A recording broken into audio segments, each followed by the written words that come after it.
Hey everybody, we are so glad that you are joining us today. As a little bit of context, this is the last Sunday in the year 2021, and we thought it would be fun as a teaching team to sit down and talk through kind of a year in review together. So my name is Erica, and I am our Graham student ministry pastor, and I'm one of our teaching pastors here on staff.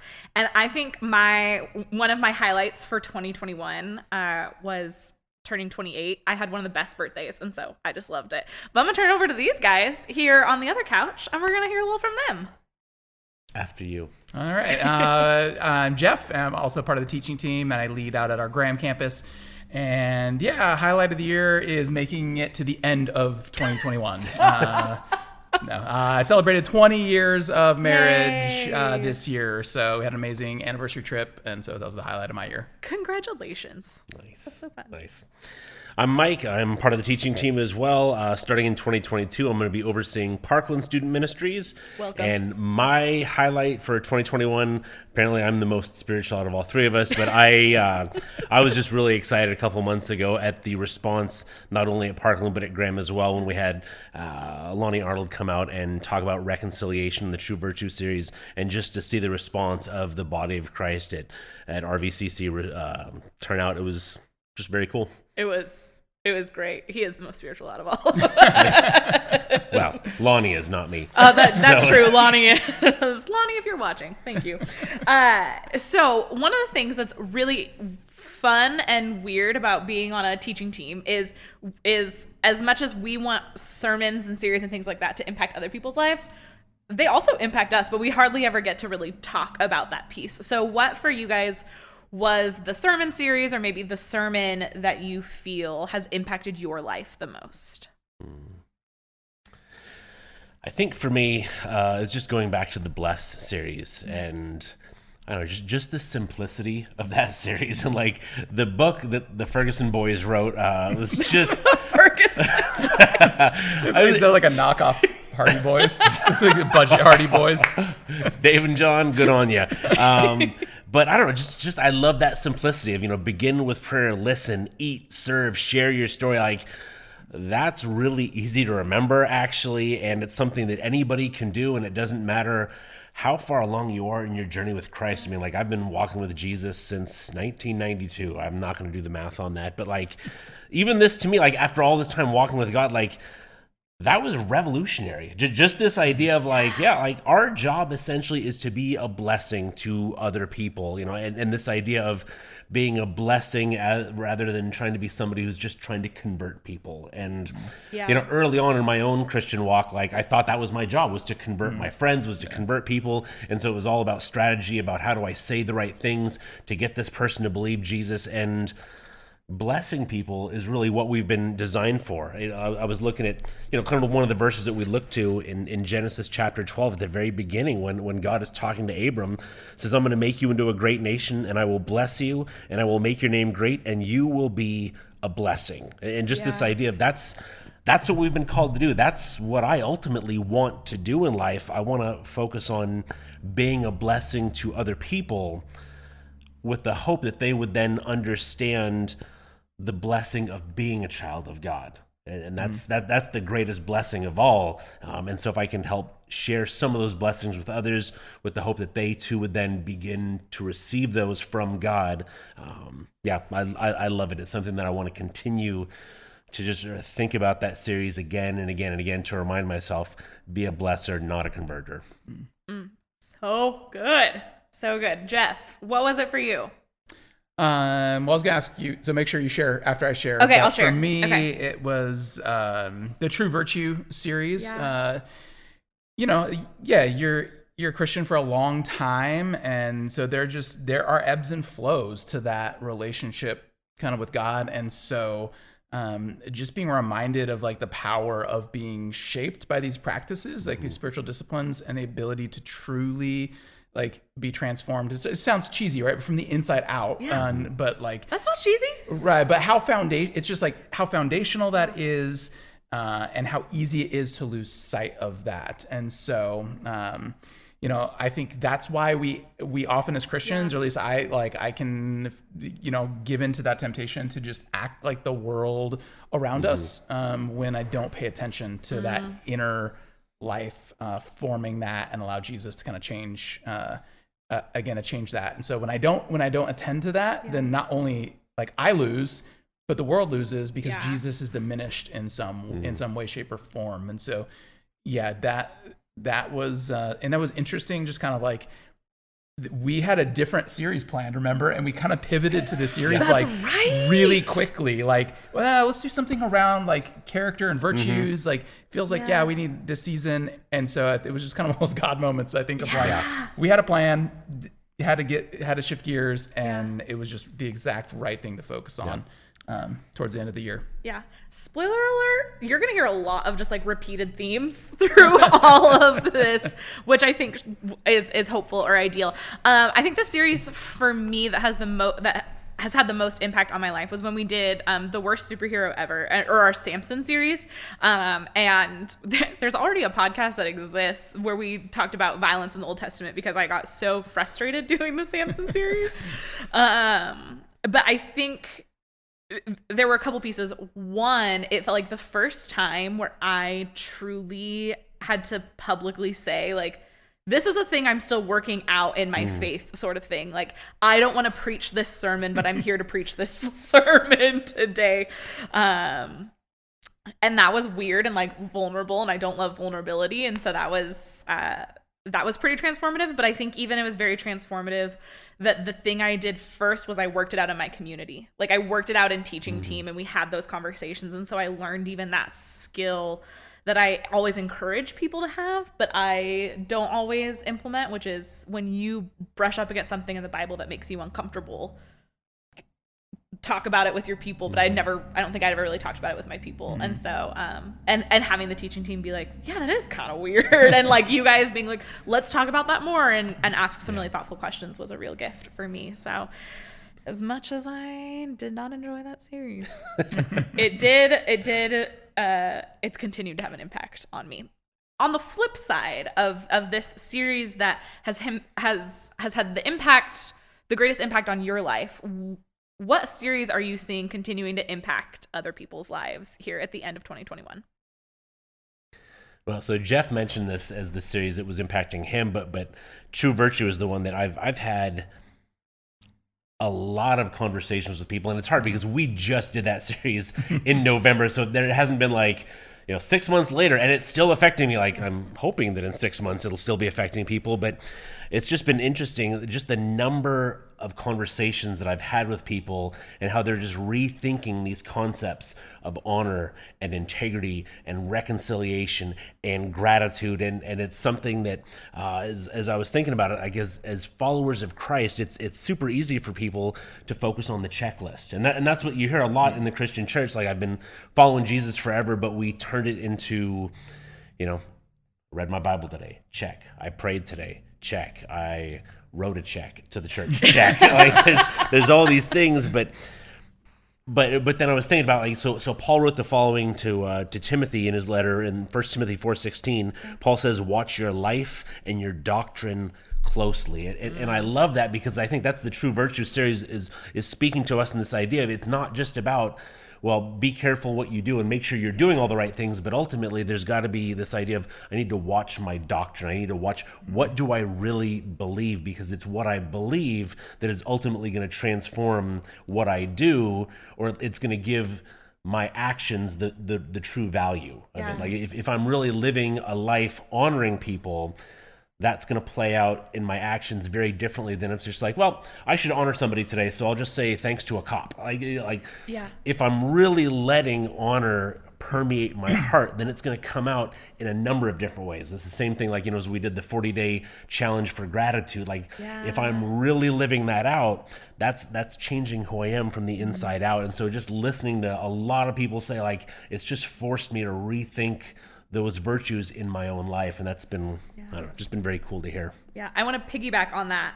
The series that I am seeing transform people the most. So like true virtue was brought up in the first round. So bless for me has been the one that I'm seeing continue to impact people's lives in really incredible ways. And I was thinking about in 1 Peter chapter 2, where it says, as you come to him, the living stone rejected by humans, but chosen by God and precious to him, you also, like living stones, are being built into a spiritual house to be a holy priesthood, offering spiritual sacrifices acceptable to God through Jesus Christ.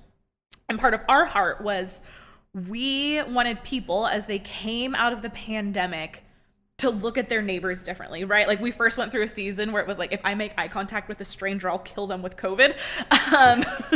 But then we were coming out of it and we're like, we want people to build their lives differently. And for them to realize that how I live my life matters, and that like everyone is part of the royal priesthood. Everyone has something to contribute to their neighbors.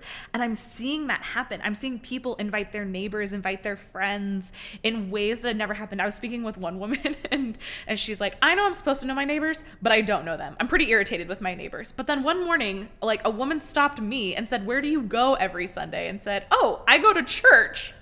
And she goes, where do you go? And she said, I go to Rainier View. And the woman goes, I go to Rainier View as well. And they miss each other because they go to two different services. And they would have never known that if she hadn't begun thinking like, I guess I'm supposed to get to know my neighbors, but I don't know how. And so I'm just seeing that continue to be a thing as people are building their lives, hopefully more intentionally. We're seeing that play out. Yeah. What about you, Jeff? I mean, it's a toss-up between the two you guys just brought up, between true virtue and bless. I mean, it's been so encouraging to hear really from the people of Rainier View respond to both of those. And like just bring up like examples of living that out. And, in particular, just the true virtue, what I loved were there are people who I look up to in terms of how they've handled cancer diagnoses or just dealt with really difficult things with a joy and a deep faith, and then they're sharing like, I needed to take that challenge seriously, or that's something I gotta pay attention to in my life. And just seeing people have been walking with Jesus for decades, really identified there's still work that God's doing on my heart. Man, that's something that's just was super encouraging to me to see that. And can I ask a question before you jump into the next thing based on that? That was such a reflection of community, of like how much we need each other, of like there are people that you look up to that are also now saying like, you've challenged me. Do you feel like true virtue helped you understand the role of like being in community with one another well? Or maybe has 2021 and how have you seen that play out? Yeah, no, that's a great question. I think what it's highlighted is I think for everybody, we've had to re-answer the question, why do I go to church? Right? Like, why am I here? And even if it's just been a deeply profound recommitment to like, oh, this is so important to me. But for others, it's been a process of like, I'm not sure why, or I don't receive value. And so for me, that community aspect, that my character can't be shaped and conformed to the life of Jesus without being in community with Christians in this thing called the local church. Yeah. Ooh, like, I know that up here, like mentally, but I think something was reignited or refreshed again in my inner life that like, oh, the community shapes me as much as my individual practices do. And so it's just when we don't show up for a community, like the community loses out and we lose out. And that was very evident through this series, and just I think is a reminder for all of us about, again, you're thinking about why church? why do I give an hour or a couple hours on a Sunday and show up? It's for me, it's for you, it's for our world, really. Yeah. But it's not only about you. Right, exactly. Yeah. Awesome. Our final question to close out this time together, and just so all of you know, there's kind of a part 2 of this that's going to exist on the Rainier View podcast. But our final question for this piece, and then you can hop over and you can listen to the podcast and hear our second thoughts and where we'll ramble more. If that's, you probably don't want that. Never mind. What are your hopes for Rainier View for 2022? So for me, as I was thinking about this question, and I think about like the initiatives that we started back in 2020 that are continuing into 2021, that are continuing into 2022, and it's this initiative behind discipleship, and just this idea of discipleship, and really just embracing the rhythms of Jesus in our own lives. And again, we talk about rhythms. A lot of the church has already gone through Rooted. If you haven't gone through Rooted, we'll offer it again sometime in the future. But there are these rhythms in there that really help us just to grasp onto the practices that Jesus really lived out. And as we grasp onto these various rhythms, and we become more and more like Jesus. I mean, we just, as a church, we want to pursue God. We want to embrace community. I can't even remember the second Engage one. in community. Engage in community. Why embrace came out of my mouth? I don't know. You can embrace community too. You can embrace and engage in community, and then making a difference. But that all stems from ultimately this commitment to becoming like Jesus, and that can't just be simply going to church on a Sunday. Yeah. And every now and then I'll find a reason to serve, and every now and then I'll give when I can. But just the excitement, like when you see somebody really embrace Jesus and you see their life just begin to transform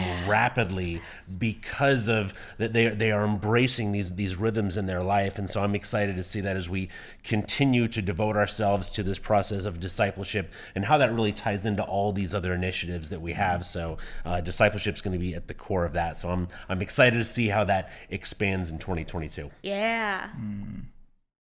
Jeff. Yeah, and I mean, just building on that, thinking about just the end of the year and what do we want for the year ahead, and it just came to mind in Ephesians 4, where it talks about the role of the leaders and the pastors in the church, and what is our role. And so I'm just going to read a few verses out of Ephesians 4 that really capture what I want for all of us at Rainier View to experience. And so picking up in verse 12, says that the pastor's jobs are to prepare God's people for works of service, so that the body of Christ may be built up until we all reach unity in the faith and in the knowledge of the Son of God and become mature, attaining to the whole measure of the fullness of Christ. And then jumping down to verse 16, Paul goes on to write, from Jesus, the whole body, joined and held together by every supporting ligament, grows and builds itself up in love as each part does its work. Yeah. And so I would just love for the year ahead for just many more of us at Rainier View to either see the difference that our contribution makes, or to explore, like, what am I missing out on by not having this kind of contribution, to be so connected that I'm this integral part of this organic living thing, and that I can be part of it thriving. Man, that's exciting to me to see people discover that in the year ahead. Yeah, and that is some of also like my hopes is I hope people are inwardly like reflecting on what does it mean to follow Jesus and how does Jesus change my life, but then their lives are outwardly reflecting that. Like, I hope that it is this continual process for people of inwardly looking at how Jesus is changing things, and then they are changing their life and they are impacting their neighbors' lives. And I think 2022 is going to be a really, really great year. I'm excited. I'm excited for us. I'm excited for the hopes that we have.